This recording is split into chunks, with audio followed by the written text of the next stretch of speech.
Hi all, welcome to football arena. ഈ വർഷത്തെ FIFA club world കപ്പിന് ഇന്ന് തുടക്കമായിരുന്നു. അൽ അഹ്ലിയും അതുപോലെ തന്നെ ഇന്റർ മയാമിയും തമ്മിലുള്ള മത്സരം ഗോൾ രഹിത സമനിലയിൽ കലാശിക്കുകയാണ് ചെയ്തിട്ടുള്ളത്. അതേസമയം ബയേണും ഓക്ലാൻഡും തമ്മിൽ ഇന്ന് ഏറ്റുമുട്ടുന്നുണ്ട്. കൂടാതെ പാൽമിറാസും FC പോർട്ടോയും തമ്മിലുള്ള ഒരു മത്സരം ഇന്ന് നമ്മെ കാത്തിരിക്കുന്നുണ്ട്. ഏതായാലും അമേരിക്കയിൽ വെച്ചുകൊണ്ടാണ് ഇത്തവണത്തെ ഫിഫ ക്ലബ്ബ് വേൾഡ് കപ്പ് നടക്കുന്നത്. CBFന്റെ പുതിയ പ്രസിഡന്റായ സമീർ സൗദ് അവിടെ ഇപ്പോൾ എത്തിയിട്ടുണ്ട് എന്ന കാര്യമാണ് നമുക്കിപ്പോൾ അറിയാൻ കഴിയുന്നത്. അദ്ദേഹം വെറുതെ ഫിഫ ക്ലബ്ബ് വേൾഡ് കപ്പ് കാണാൻ വന്നതല്ല, കൃത്യമായ ഒരു ഉദ്ദേശം അല്ലെങ്കിൽ ഒരു ലക്ഷ്യം അദ്ദേഹത്തിനുണ്ട് എന്ന് ബ്രസീലിയൻ മാധ്യമങ്ങൾ ഇപ്പോൾ റിപ്പോർട്ട് ചെയ്തിട്ടുണ്ട്. അതായത് ക്ലബ്ബ് വേൾഡ് കപ്പിൽ 4 ബ്രസീലിയൻ ക്ലബ്ബുകൾ പങ്കെടുക്കുന്നുണ്ട്. അതായത് പാൽമിറാസ്, ബോട്ടഫോഗോ, ഫ്ലമംഗോ, ഫ്ലുമിനൻസ് ഈ 4 ക്ലബ്ബുകളുടെയും മത്സരങ്ങൾ വീക്ഷിക്കുക അഥവാ ബ്രസീലിയൻ ക്ലബ്ബുകളെ നിരീക്ഷിക്കുക എന്ന ലക്ഷ്യത്തോടു കൂടിയാണ് അദ്ദേഹം എത്തിയിട്ടുള്ളത്.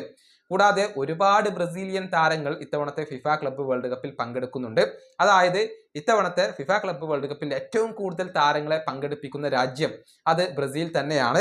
ആ താരങ്ങളെ എല്ലാം നിരീക്ഷിക്കുക എന്ന ഒരു ലക്ഷ്യം കൂടി ഇപ്പോൾ CBFന്റെ പ്രസിഡന്റിനുണ്ട് എന്ന കാര്യം ബ്രസീലിയൻ മാധ്യമങ്ങൾ റിപ്പോർട്ട് ചെയ്തിട്ടുണ്ട്. ബ്രസീലിയൻ താരങ്ങളെയും അതുപോലെ തന്നെ ബ്രസീലിന്റെ ക്ലബ്ബുകളെയും നിരീക്ഷിക്കാൻ വേണ്ടിയാണ് പ്രധാനമായും അദ്ദേഹം ഫിഫ ക്ലബ്ബ് വേൾഡ് കപ്പിന് എത്തിയിട്ടുള്ളത്.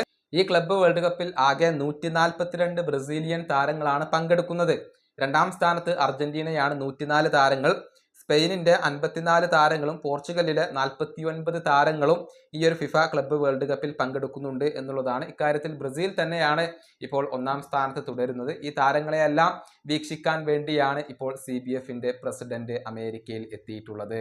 ഈ വീഡിയോ അവസാനിപ്പിക്കുന്നു. അടുത്ത വീഡിയോയുമായി വീണ്ടും കാണാം.